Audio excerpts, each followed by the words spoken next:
Feast your eyes on the largest medieval fortress in the entire world, Malbork Castle in Poland, a gargantuan stronghold built from millions of red bricks, brimming with heroic legends, daring conquests, and hidden secrets. Get ready to explore the colossal heart of an empire where crusading knights once roamed, and history still resonates through every tower and courtyard. Ready for the adventure? Let's dive in. First, rising from the marshy banks of the Nogat River in the late 13th century, Malbork Castle, originally called Marienburg, was established by the Teutonic Knights to solidify their power across these lands. Construction began around 1278. Within a few decades, this place started to evolve into the mightiest brick stronghold ever seen. The Knights would eventually use over 30 million bricks to shape their seemingly invincible fortress. Locals whisper that the ghost of the fortress's original overseer still roams the high castle walls at night. Legend says he vowed not to rest until every tower was made impregnable, and his restless spirit returns whenever the castle undergoes major restorations. In 1309, Grandmaster Siegfried von Feuchtwangen made a bold decision. He moved the Teutonic Order's capital from Venice all the way to Malbork. With that one stroke, this fortress exploded in power and wealth. Newly arrived knights transformed the original high castle, the oldest, highest part, with elaborate expansions, residential wings, defensive towers, and a lavish chapel. Soon, Malbork Castle wasn't just a military base, it was the central hub of an entire state, commanding far-reaching trade routes and a fearsome army.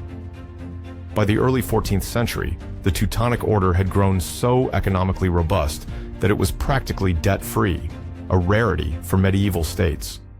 They leveraged lucrative trade routes in amber, grain, and timber, turning Malbork into a financial hub where other princes and nobles occasionally sought loans.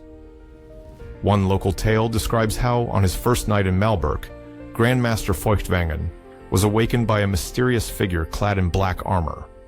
This eerie visitor allegedly made him swear that the order would protect the innocent in exchange for supernatural aid in fortifying the new capital. Rumor says the castle walls remained unbreakable, only as long as this solemn vow was kept.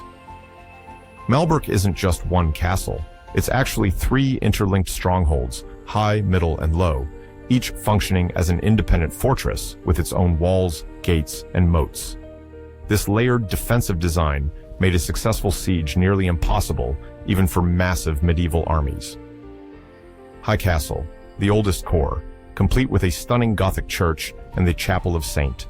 Anne, where the Grand Masters were buried. Middle Castle, created to house important guests and officials. Here stands the famous Grand Refectory, once hosting feasts for hundreds of knights, and the opulent palace of the Grand Masters.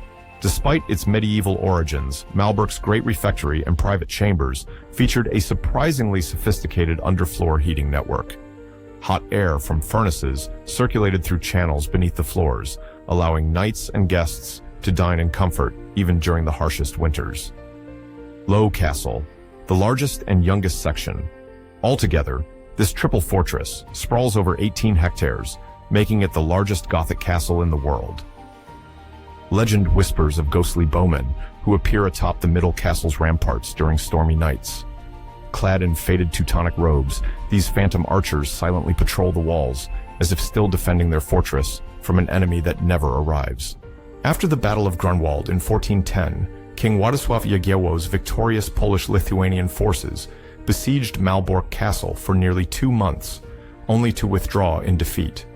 Despite their massive army, the fortress's advanced defenses proved nearly impossible to crack, sealing Malbork's reputation as one of Europe's toughest strongholds. In the heat of the 13 Years' War, something astonishing happened at Malbork. No furious siege, no triumphant breach of the walls, but a simple exchange of coin. Unpaid Czech mercenaries in the Teutonic garrison struck a deal with Polish King Kazimierz Jagiellończyk, quietly handing him the keys on April 7, 1457. And just like that, nearly 150 years of Teutonic dominion ended, ushering in a new era under the Polish crown, without a single arrow fired.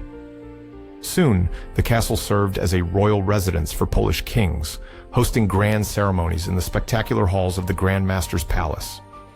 In the centuries that followed, Malbork would be battered by wars, especially in the 18th, 19th, and 20th centuries. Yet, it always seemed to spring back to life, meticulously restored each time. Malbork became a major hub for amber craft work, and legends say crates of this Baltic gold were once hidden in undisclosed compartments.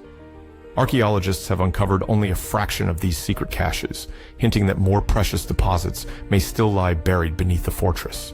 Now, a UNESCO World Heritage Site, Malbork Castle welcomes over 500,000 visitors each year.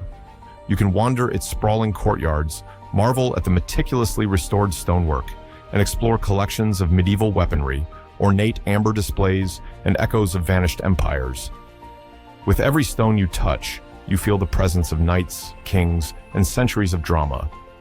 The colossal Malbork Castle, a fortress that has guarded the secrets of powerful knights, charmed the Polish crown, and dazzled visitors for generations. It's a testament to medieval ambition, a brick-built epic that has outlasted wars and empires.